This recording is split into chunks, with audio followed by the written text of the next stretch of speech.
நன்றி வணக்கங்க. நான் வளர்மதி முரீஷனுங்க. பொண்ணாக இருந்தாலும் சரி, பையனாக இருந்தாலும் சரிங்க, வெளியில் போய் கல்யாணம் பண்ணிக்கிட்டாங்கன்னா அவங்கள திட்டாதீங்க. நாசமாக போ, விளங்காமல் போகணும்லாம் வையாதீங்க.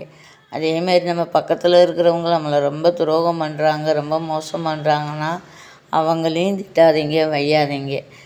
நம்ம என்ன செய்கிறோம், தனியாக தள்ளி போகிறோம், நம்ம ஒதுங்கி போகிறோம் அப்படின்னு அவங்க மேலும் மேலும் நம்ம மேலே குப்பையை கொட்டினாலும் அது அவங்களுக்கு தாங்க. ஆமாங்க, அது மாதிரி தாங்க.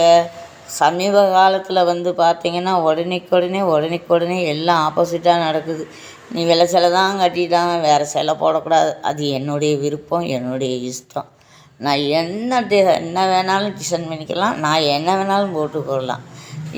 என் கணவர் என்னை பாசமாக பார்த்துக்கிட்டாங்க, பாசமாக வச்சுக்கிட்டாங்க. நாங்கள் எல்லாமே பண்ணுவோம், அதுக்கெல்லாம் ஒரு பிரச்சனை இல்லை. அதுக்கு அவங்க நாசமாக விளங்காமல் வந்துட்டோம்னா பக்கத்தில் கோவில் இருக்குது, அந்த கோவிலில் அவங்களும் போய் துணூறு பூசுவாங்க, நானும் போய் துணூறு பூசுவேன்.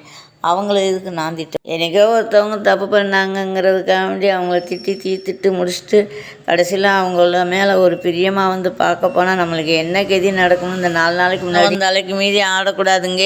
பூமாதேவி ஆடுனா அனைத்தும் உள்ளே போயிடும், நம்மளும் எல்லோரும் சேர்ந்து போயிடுவோம். நன்றி வணக்கங்க.